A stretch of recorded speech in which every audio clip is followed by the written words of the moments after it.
This shit was so good I had to make it a two-parter. I just stumbled on this shit. And this this mean virus, this mental virus, this unconscious virus is reaping havoc in our communities. And if we learn to understand it and to recognize it, and you know what the cure is? You have to tune in to find out.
Good morning, fam.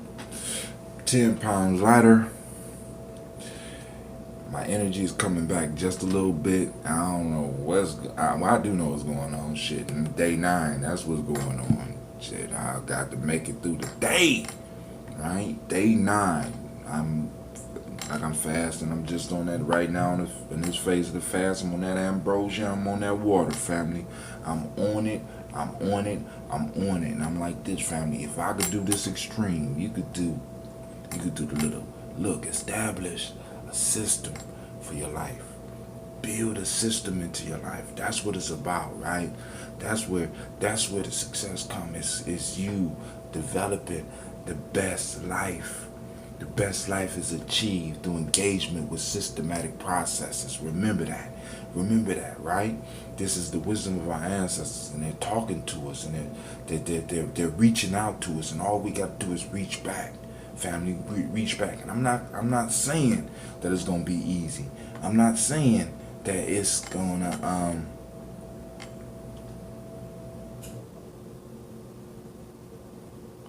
Hold on, I got somebody just commented on.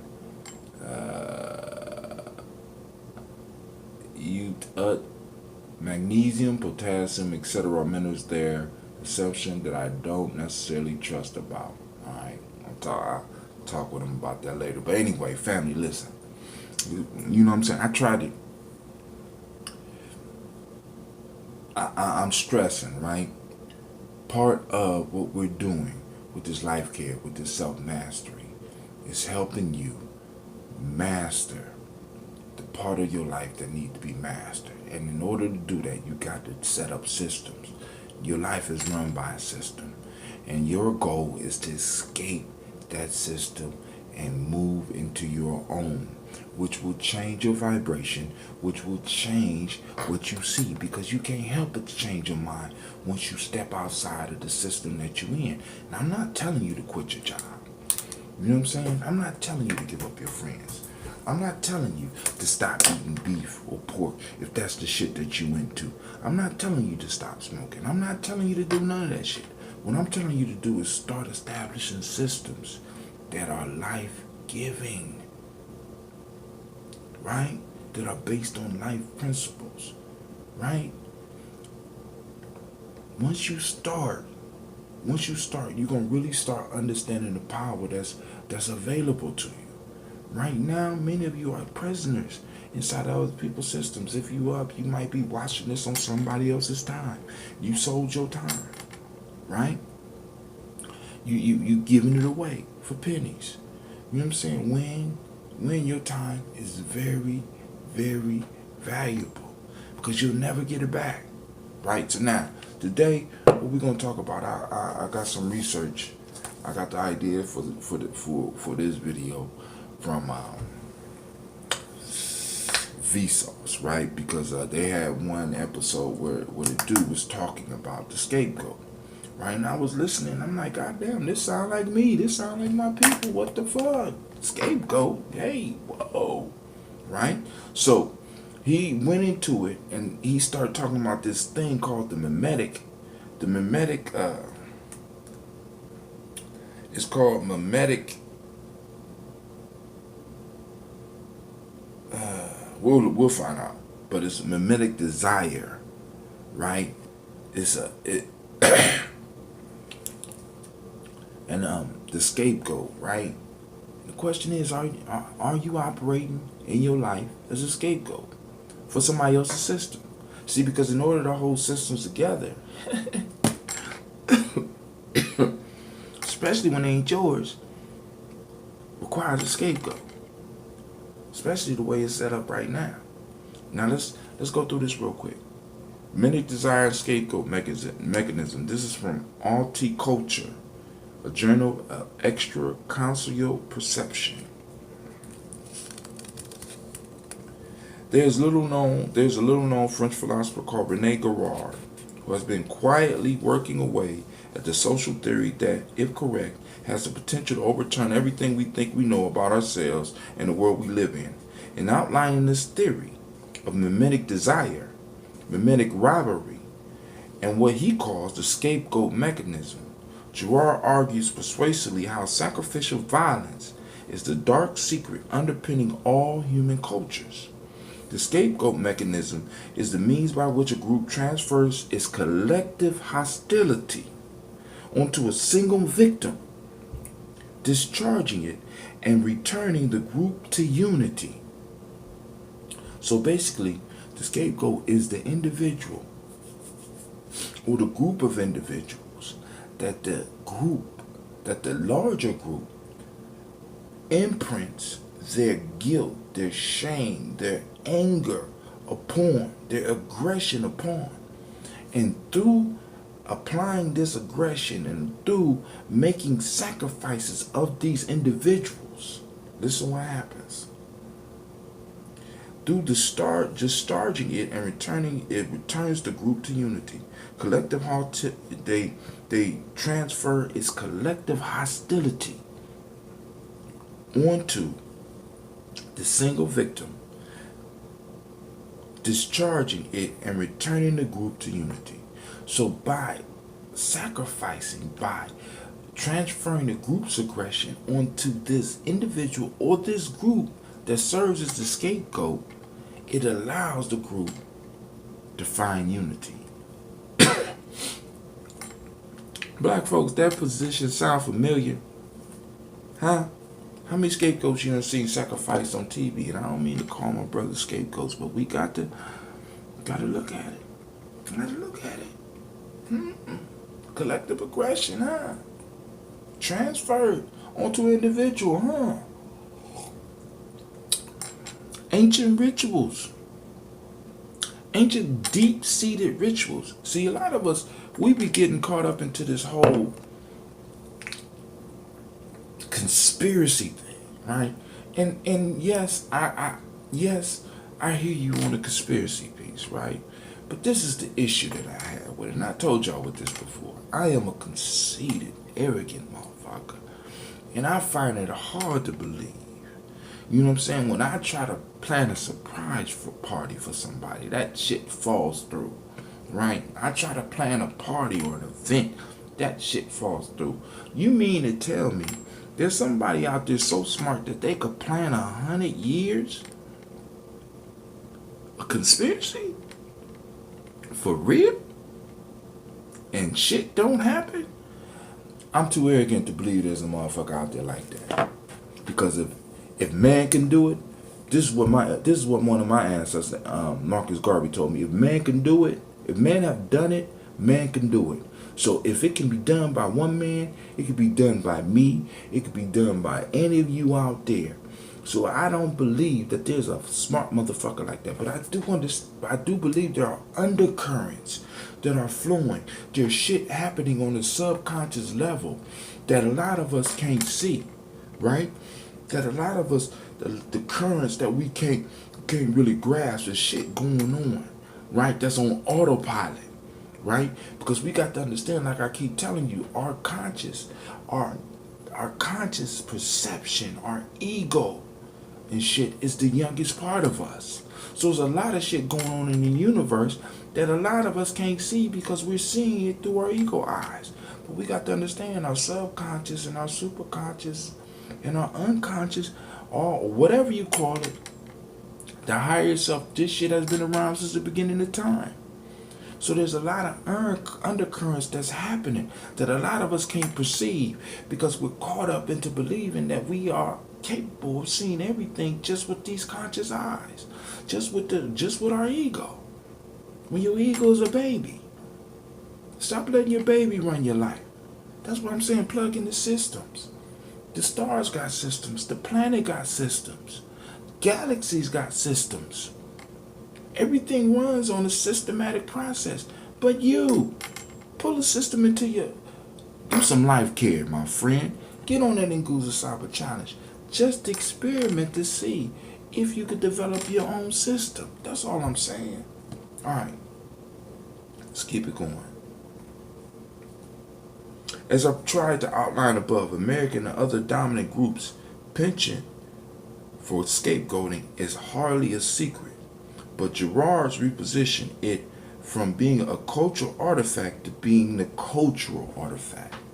So he's saying that the scapegoating mechanism is the central thing of culture. Now, you don't have to necessarily agree. I don't necessarily agree. You know what I'm saying? But people have to do something to unite. You know what I'm saying? Because I don't necessarily agree about the whole scapegoating thing being necessary in all cultures. Right? Now, I do believe there are similarities between all cultures.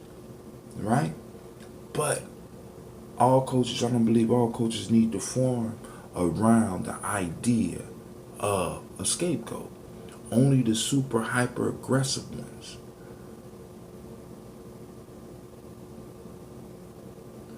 Right? But we do find evidence throughout history to kind of support this. Alright, here we go. The problem which scapegoating solves is what Girard terms mimesis, an unconscious form of imitation that invariably leads to competition. So it's about human beings and what we call the neural neurons, which we mimic each other, right? We learn by copying. We're so good at it we don't even see it, right? So when we're talking about our children and them not learning and shit, it's because they're learning, but they might not be learning what they need. Right? You know what I'm saying? Because they mimic us. Right? So if your child see you reading, you know what I'm saying? Your child will unconsciously, at some point in their life, pick up reading. If your child see you talking to a camera, your child will you know what I'm saying, talking some good shit to a camera, your child will pick that up. If they catch you putting bullshit on camera, they're going to pick that up, right? Mirror neurons. Mimicking. Right? And we got to be really aware of this, especially dealing if we're talking about generations, because in our daily toast, we talk about toasting our children's children onto infinity. We got to be careful about what we think, say, and do. Why? Because our children mimic us. An unconscious form of imitation that invariably leads to competition. Girard describes desire as the most virulent mimetic pathogen. Desire. This idea was simply stated as long ago as 1651 in Thomas Hobbes' Leviathan. If any two men desire the same thing, which nevertheless they cannot both enjoy, they become enemies. We can see this easily enough at the microcosmic level. If two people share an affinity for each other, they make friends and share the common interest. The problem, Gerard writes, is that this very affinity will eventually lead them to desire the same thing and end up as rivals. Two best friends fall for the same woman. The affinity quickly turns to antipathy, and they end up murdering each other to prove whose desire is stronger. An even more common example is when two children are playing with toys. One picks up a toy and instantly the other wants to play with it. A previous harmonious arrangement quickly dissolves into anger and tears. I noticed this with my youngest daughters, right? One is enjoying something, and she looked like she having too much fun. The other one, all of a sudden, wants the same thing, right? This shit is real. A previously harmonious arrangement quickly dissolves into anger and tears. Mimesis is like an endless dance of unconscious imitation in which people find themselves desiring things because they are desirable by someone else. You know, that's even the secret to gain, family. You want to be desired by one thing, you got to be desired by something else. Who wants you? Right? Who wants what you have? Right? Who wants what you have? Other people see other people wanting it. You know what I'm saying? All of a sudden they want to get it.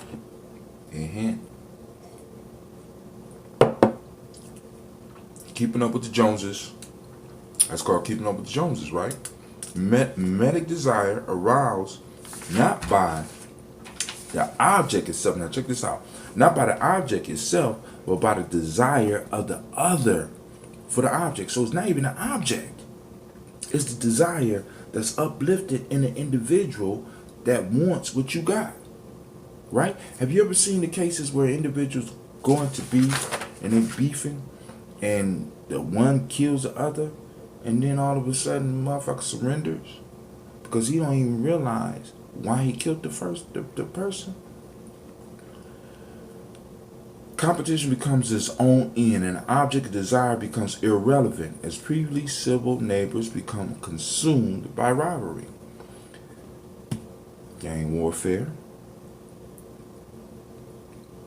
street beef, sisters and brothers and sisters falling out, sisters and sisters falling out. They are now locked into a negative identity in which each needs the other in order to feel real.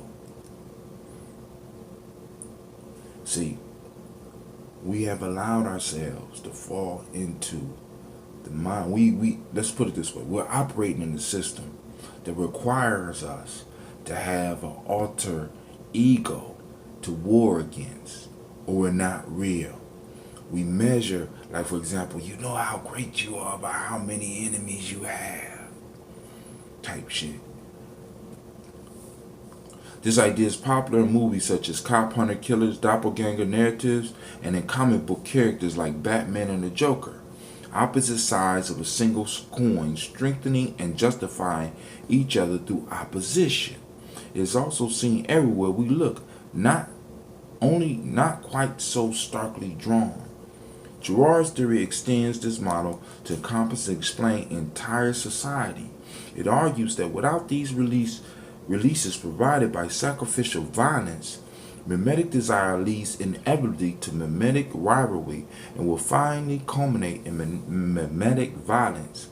Humans are so highly imitative that without the scapegoat mechanism, violent outbreaks within any social group will spread like wildfire and decimate the whole group. This is what's happening to us, family. So rather than being the scapegoat of society, we might need to find some form of scapegoat that we all could focus our energy on. Right? See, because now, this is the issue. enemy is a little bit different than the scapegoat, because the scapegoat becomes the victim, right? And it is eliminated, or it is elevated. You know what I'm saying? We'll talk about that in a minute, right? But an enemy can always be eliminated. In our position right now, we got an enemy that supposedly has such a hold over us that it can't be defeated. So what's happening is that the mimetic violence is turning in on itself, right? Then on top of that, many of us don't feel worthy to even raise to the level where we will want to engage with others, because we don't feel worthy or at their level to even want to compete with them. Do you understand what I'm saying? It's like we have been put permanently in a lower position mentally. And now we have to raise ourselves up so that we could feel worthy to this, worthy to compete. Now, but the issue with that is when we compete, we end up being the scapegoat. Right? And we have to be willing to defend our position. This is why we have to start learning to grow together so we could rise as a community, because it's harder for them to do it to a community, although they have done it historically. It's harder for them to do it to a community. But now we are a community of knowers. We know they're coming for us. I feel so much more comfortable knowing that my enemy is coming for me, rather than constantly waiting and guessing. I can either get prepared or I could take action. All right. If two people desire the same thing, their desire will soon spread to a third, a fourth, and so on. Once the object is forgotten, mimetic rivalry snowballs into a widespread antagonism. The final stage of the crisis is when the antagonists no longer imitate each other's desire for an object, but each other's antagonism. Think Rwanda. So this shit spreads like a virus, right? This right here is the real devil. I mean, this whole us copying each other, this whole us mimicking each other, this unconscious shit that's going on within us that we are not monitoring. To cite a current example, Girard's theory might explain a series of attempted shooting. We'll skip that part. All right, let's go here.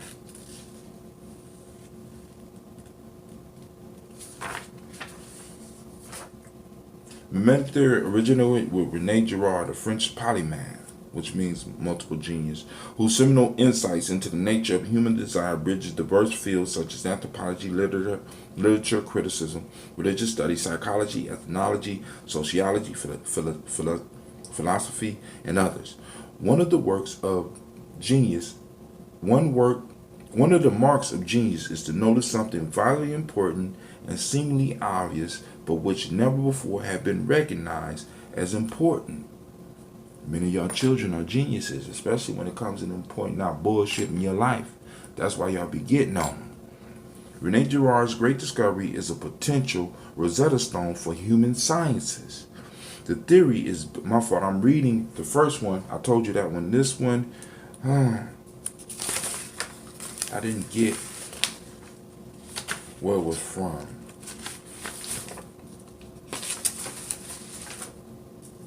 But they do have, I apologize, I didn't get where this is from. Rosetta Stone for Human Science. The theory is based on the observable tendencies of human beings to subconsciously imitate others, and the extension of this mimesis is to the realm of desire. The consequences are staggeringly profound. The following is this person's, and where is their name at? So I give them credit.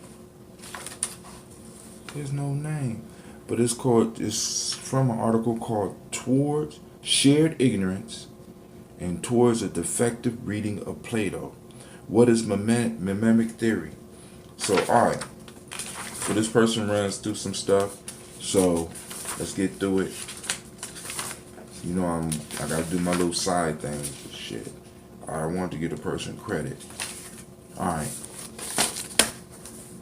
Mimetic desire. Human beings naturally imitate desires of other human beings.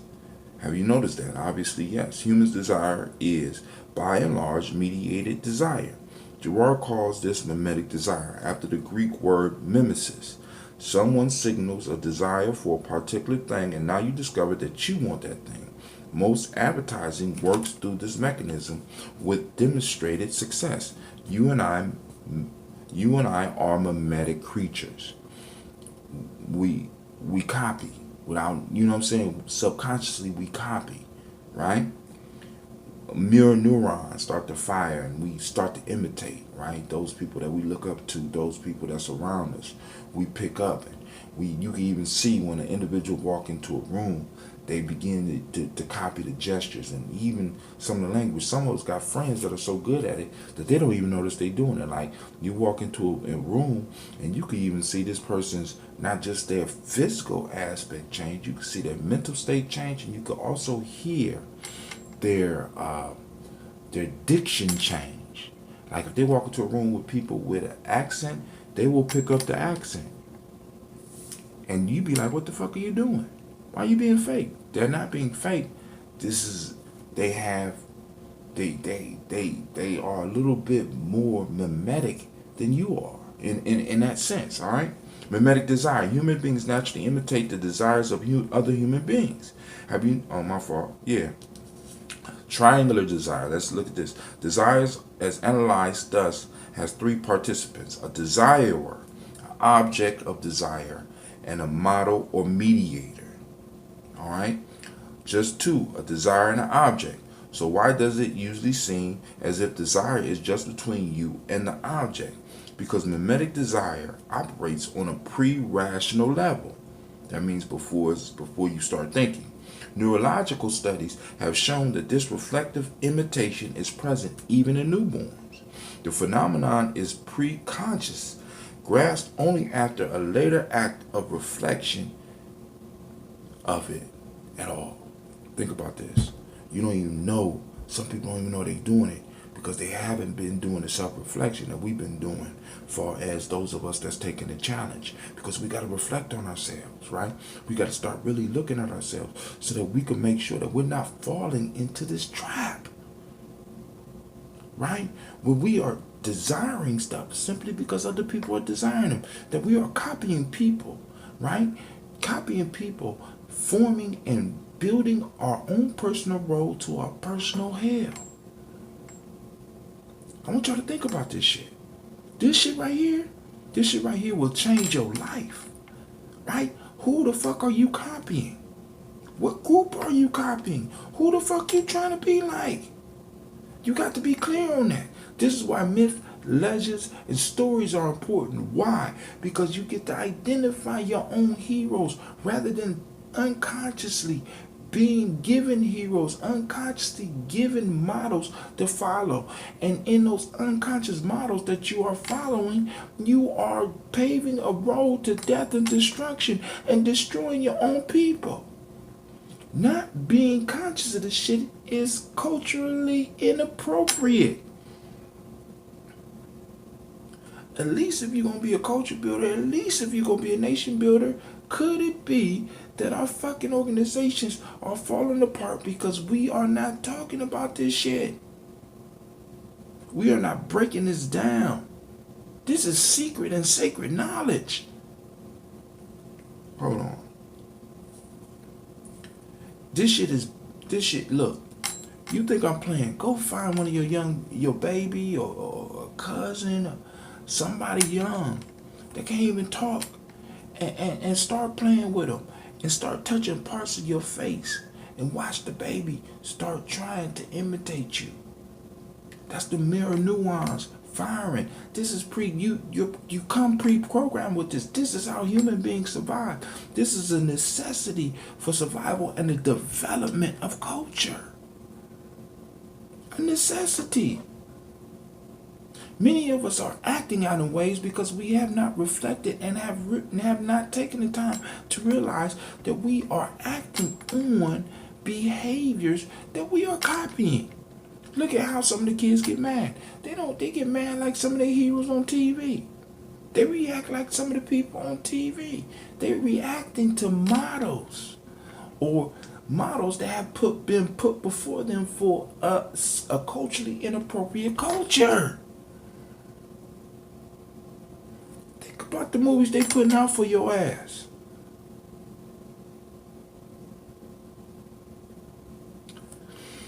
I'm sorry.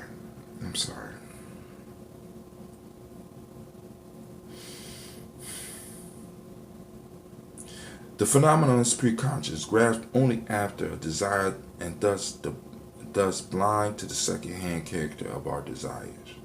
Girard calls this blindness to the role of mediator in the origin of desire, i.e., the belief that I am the originator of my desire. Many of us are living under a deception that you originate your desire. Damn, this is going to help me to make it through these next couple of days. The romantic delusion. Mimetic desire seems obvious when self-consciously reflected upon, but such reflection is not at all common and is certainly not automatic. This is something you have to force yourself into. You have to plug yourself into a different system. Number 3, acquisitive mimesis. Among the species of desire is acquisitive desire, which is similarly mimetic. An acquisitive gesture in one person begets a corresponding acquisitive desire in another for the same object. Defensive gestures similarly give rise to the acquisitive desire in others, and well known forbidden fruit phenomena. Acquisitive desires, subject to mimic mirroring, will inevitably attach themselves to a single object within the same field of play and generate hostility and violence. We see this with our kids. In such cases, this explains a lot. In such cases, the model mediator of desire first appeared to his or her imitator as an obstacle, a rival. If the mimetic model doesn't occupy the same playing field, there is no common object and thus no conflictual rivalry. Girard calls a model distant enough to avoid rivalry an external mediator, as opposed to the potential rivalrous internal mediator. The important thing to notice is that my mediator will first appear to the desirer as a rival and an obstacle, an opponent. Again, the mimetic phenomenon is pre-conscious. Because we kind of yell at our kids about Thank you for watching the video. I want you to subscribe. Click the bird right there, the fiery bird. And I also have a special video just for you. Right there. And for those that want more information about Nyame Journey, go to our site. It should be right about there. Peace.